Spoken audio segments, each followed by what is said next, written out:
So, or that we're not threatening that we will be using nuclear weapons. Don't get that wrong. Well, because nuclear war in the present world will be a suicide for everyone. We are using our we're not using, we're just saying that we are prepared to defend ourselves, because the weapons that we have, nuclear weapons, they are not for attacking anyone, they're for defending ourselves. We're hearing so much aggression, aggressive statements from the West. We're prepared to defend ourselves, not to, being mad or suicidal.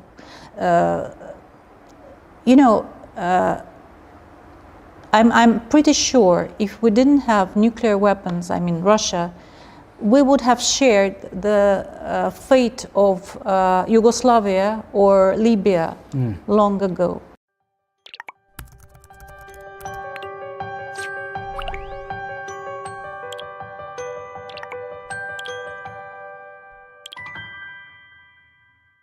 Assalamualaikum warahmatullahi wabarakatuh. Salam damai sejahtera buat kita semua. Shalom, Om Swastiastu, Namo Buddhaya, dan salam kebajikan dan salam sehat buat kita semua.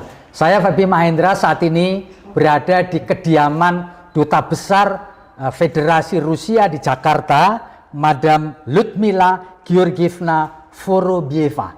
Mohon maaf kalau pengucapan saya kurang tepat, tetapi saya sekarang sudah bersama dengan Madam Lyudmila. First of all, thank you very much for wanting to know Russian position on what is happening between Russia and Ukraine, because now basically all the Western media, they are just translating the position of the Western countries and Ukraine. So thank you once again. First of all, I would like to say that we're not conducting a war against the people of Ukraine. We see Ukrainians as our brothers and sisters. Yes. And I can tell you, I was born in Ukraine. I'm not Ukrainian, I'm Russian, but it just had to highlight how close we are. My grandparents are buried in Kiev. So we are not conducting a war against the people of Ukraine. Yeah.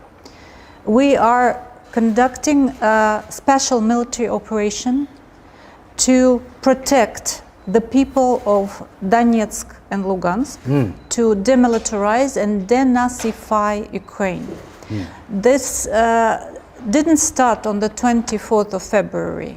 It started quite a long time ago. In 2014, illegitimate and criminal government came to power in Kiev as a result of a coup d'etat.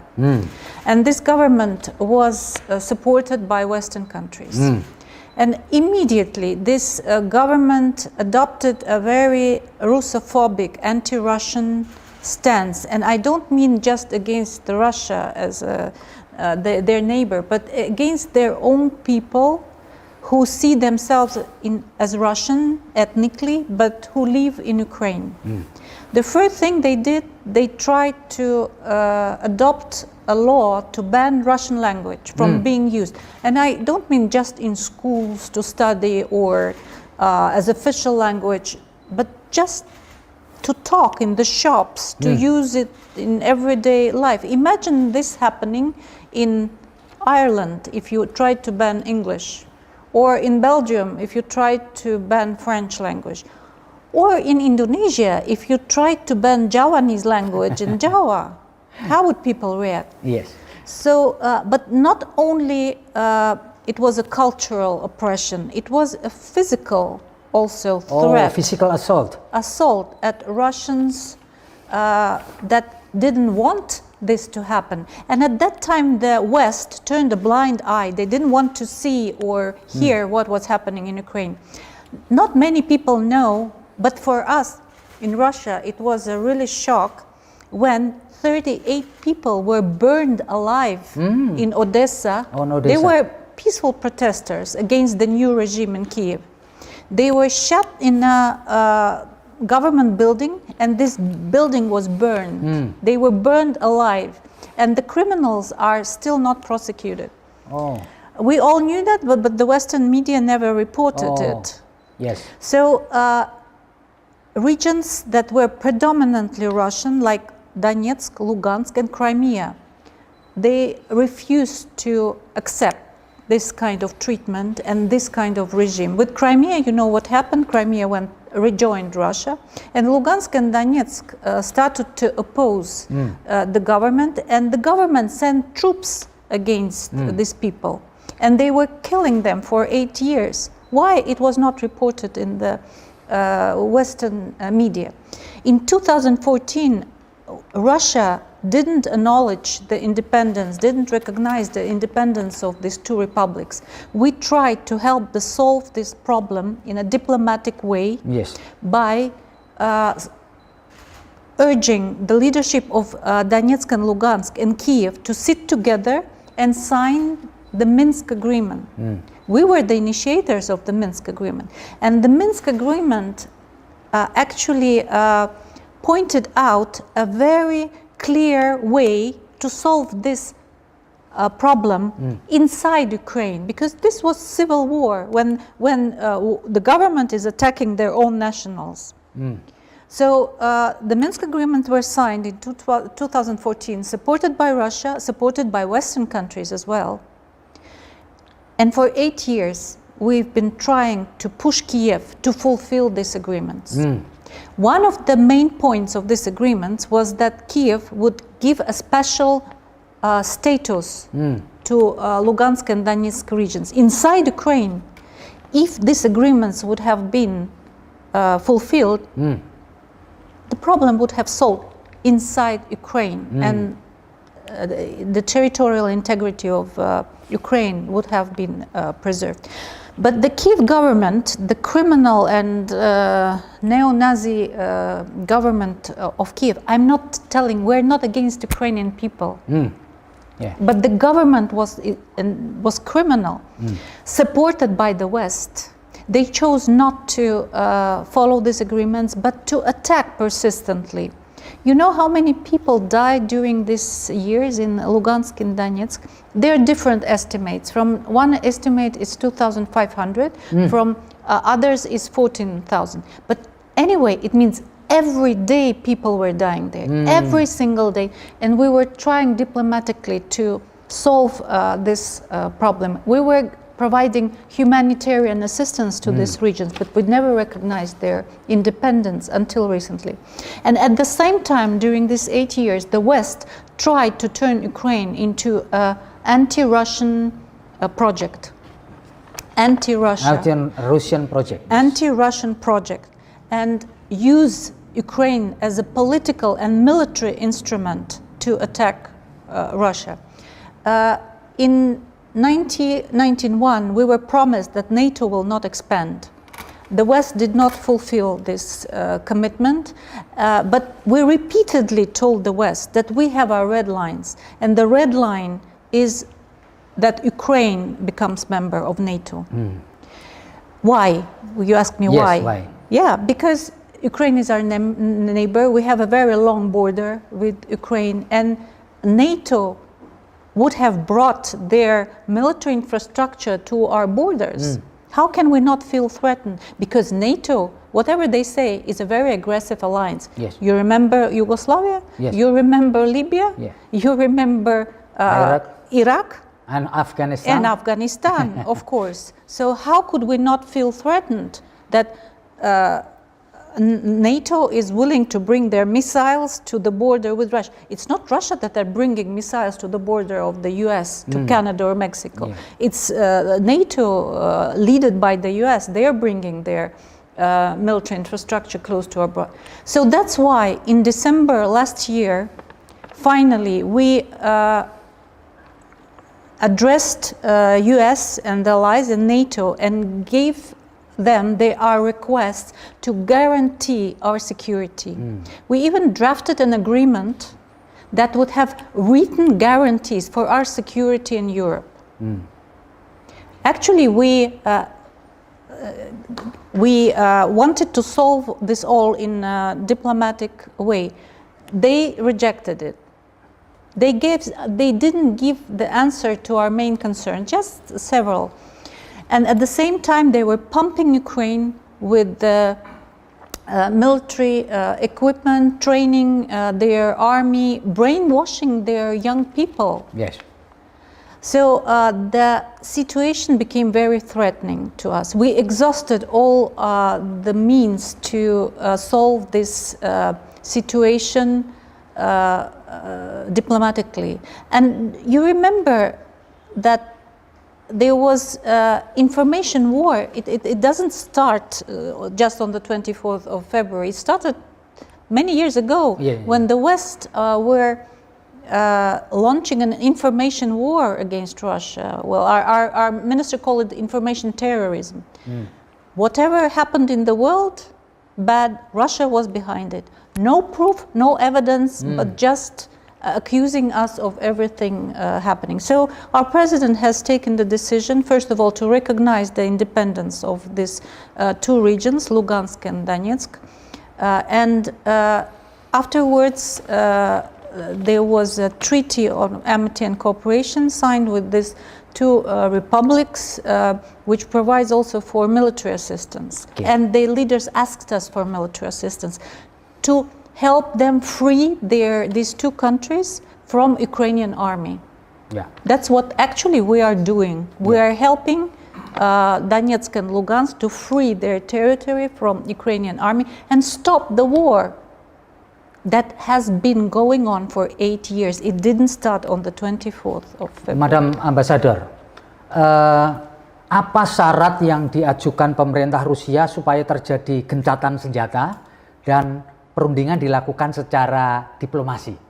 Well, as you know, there are talks. We agreed to have talks with the Ukrainians. The first round of talks took place some time ago, a couple of days ago, in Belarus. Yes. And I don't know the details, they were not disclosed, but according to what the head of our delegation said, that it was a useful meeting. There was some points that the sides identify that could consist a compromise. And the most important thing, they decided to meet again. So probably today there will be a second round of talks. And one of the topics could be the ceasefire. Ceasefire. But as our president stated, our main goal is to demilitarize and denazify Ukraine. We can do it with different ways. We hoped that we could do it diplomatically or now with this operation.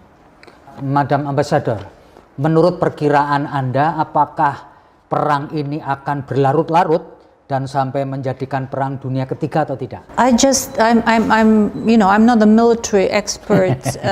I just can say what we wish for. We wish for this conflict to end as soon as possible because we don't want Ukrainians or Russians to suffer.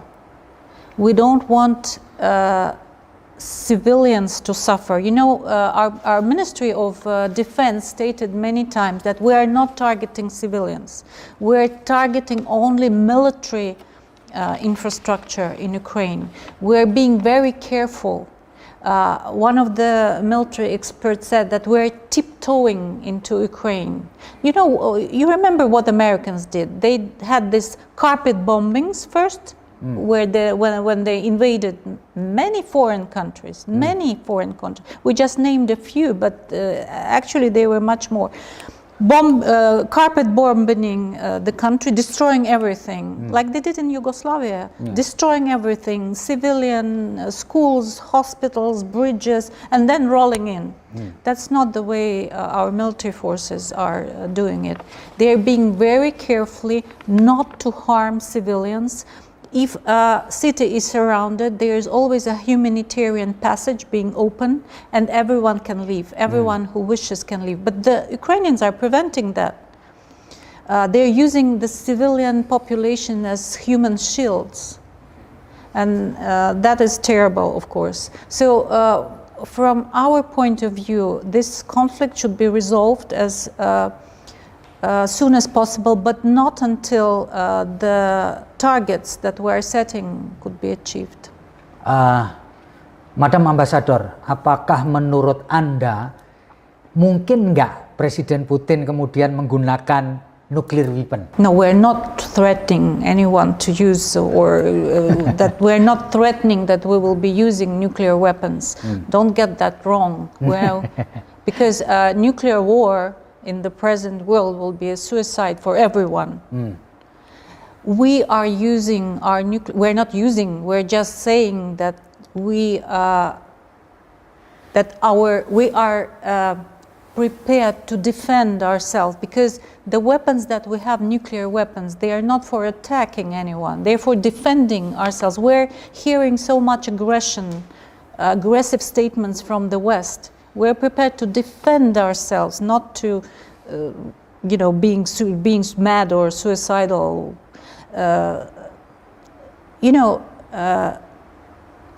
I'm pretty sure if we didn't have nuclear weapons, I mean Russia, we would have shared the fate of Yugoslavia or Libya long ago. Yeah. So we are just defending ourselves. We are not threatening anyone with nuclear or any other weapon. Apa pendapat Madam Ambassador terkait dengan beberapa demonstrasi di kota-kota di Rusia untuk menyuarakan stop war? Well, it's absolutely understandable. The emotional reaction, of course, for any normal person, war is a tragedy. And we Russians, we know this more than anyone. During World War II, we suffered a lot. Every family was affected by war. Of course, it's an emotional reaction to that. People are not very, some people, I would say, they don't know much about politics. They hear war, of course they react. It's a normal human reaction. And of course people have the right to express their feelings. But I can assure you that majority of Russian people support the decision of President Putin, because we want peace. We want to live with Ukrainians as our good neighbors in peace and stability. We don't want to see Ukrainians as our enemies, or for Ukrainians to see Russian as the enemies. It's not normal.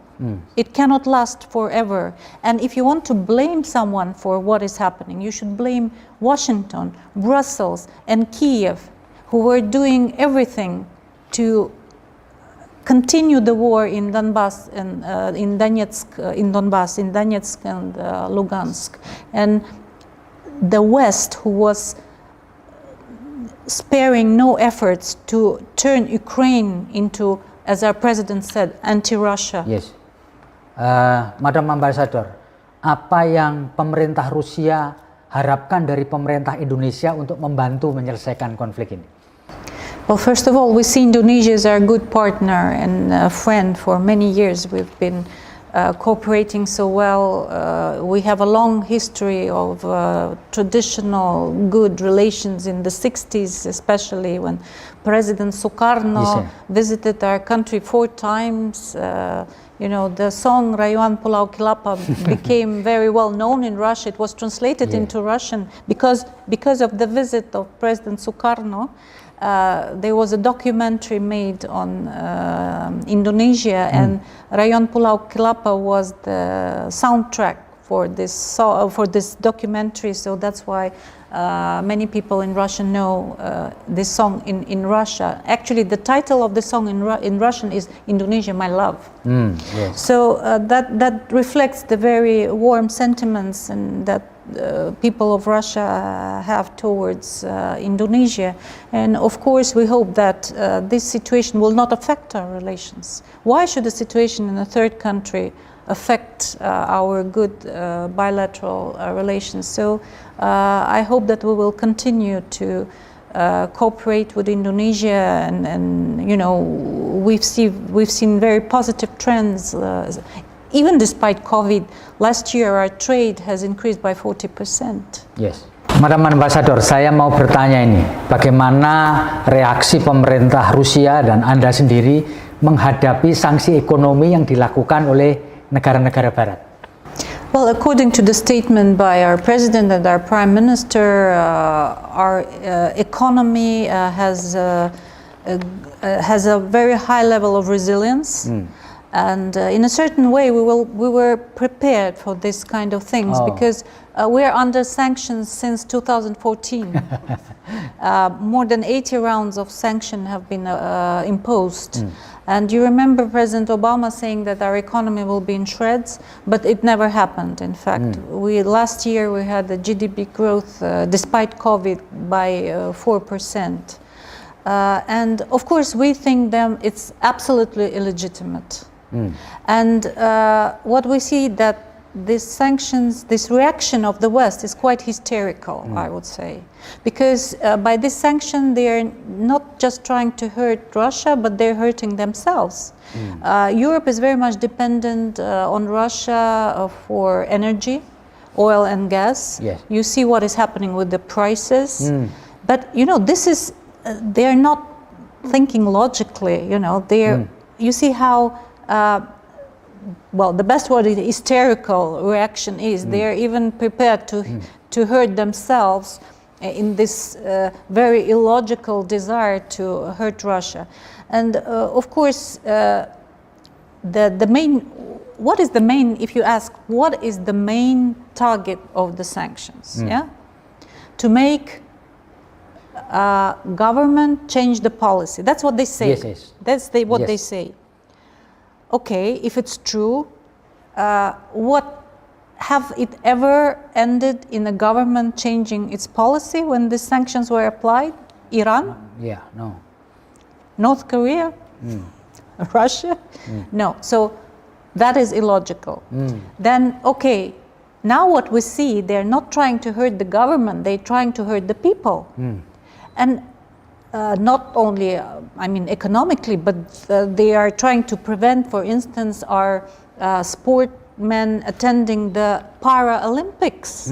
So impaired people who've been training, they were trying to prevent them from attending the Paralympics. Where are the human rights, or preventing cultural contacts, or preventing human contacts?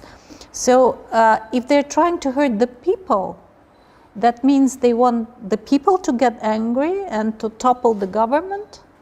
Is that the aim? Of course it will not happen, because as I told you, our people, big majority, they support the decision by President Putin. And at the end, if you look what happened after 2014, you know, first of all, our economy adapted. And even in some sense it gained, because before 2014, we were not sufficient in food products. For instance, we depended on the West for imports of food. After 2014 and the sanctions, we developed our agriculture sector.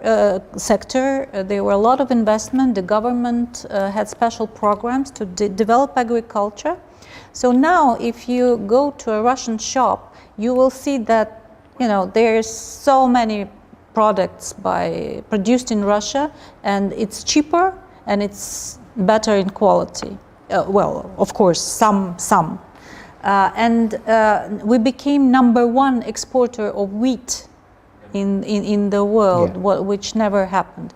I'm not saying that the sanctions will not hurt. They will, of course, they will. And they will, but they will hurt not only Russia, they will hurt the global economy. Global economic. On the other hand, why is the West thinking that they are the whole world?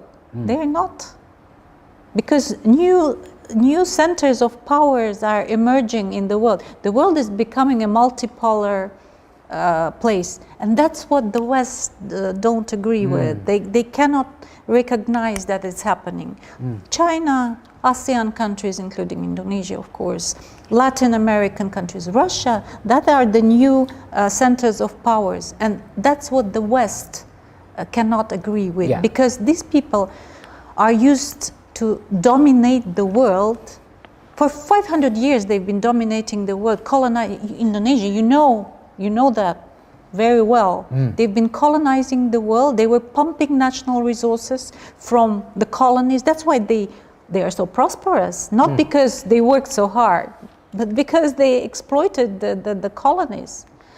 And now they are not prepared to lose and to let go this dominance. Yeah. That's why they are so hysterical, because the whole world set is changing now. Yes.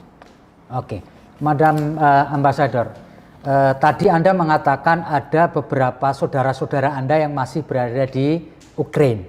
Bisa diceritakan bagaimana kondisi mereka saat ini? I don't have close relatives anymore, unfortunately. Yes, because my grandfather and my grandmother who lived, they died a long time ago, and my father who grew up in Ukraine, he also passed away quite recently. So I don't have close relatives living in Ukraine. But for every Russian, what has been happening in Ukraine for 8 years, it really hurt. Because we're so close. We are like, people from, I don't know, Jakarta and Yogyakarta. Yes. So there's a slight difference in language, but basically we're very, very close. So we want peace and stability be restored in Ukraine. We don't want Ukrainians to see us as our enemies. We don't feel that there is a threat coming from Ukraine. How would you feel in Java if there was a threat coming from Bali? Yes. It's an impossible situation. It's absolutely, or from, I don't know, from Kalimantan. It's impossible situation. It cannot last forever. And once again, if you want to blame someone from that, blame the Western influence and the Western countries that were trying to turn Ukraine into anti-Russian instrument. Baik, Madam Ambassador, apa yang bisa Anda jelaskan mengenai munculnya ledakan-ledakan bom di kota Kiev pada hari ini dan kemarin? Well, I cannot. I don't have any inside information, but I can just cite you the statements by our Ministry of Defense. There are some military installations outside Kiev, and they were targeted by our precise arms. We've opened a humanitarian passage for ordinary people from Kiev, so they can leave. They can leave quite safely. We know for a fact that the government in Kiev has distributed a lot of arms to just ordinary people and even criminals who were released from prisons. We know that the Ukrainian army is using civilians as a life shield. They are placing the tanks and missiles inside the residential quarters. As I told you, we are not targeting civilians. We want to spare the more civilians we can, even the military people.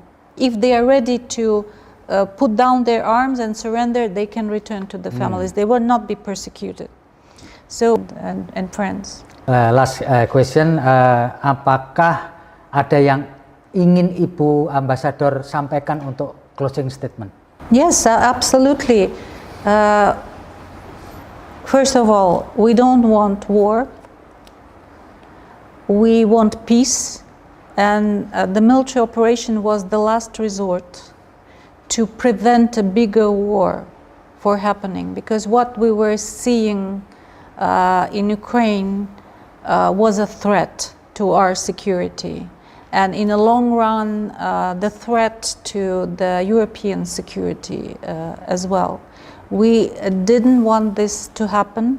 We resorted to diplomatic means for many, many years. We were asking the West to be realistic. They didn't want to hear us. And as you say in Indonesia, Rusia tidak mau perang. Oke. Terima kasih. Tidak mau perang. Thank you, Madam Ambassador. Para Tribuners, kita sudah ngobrol lumayan panjang dengan Duta Besar Federasi Rusia untuk Indonesia, Madam Lyudmila Georgievna Vorobieva.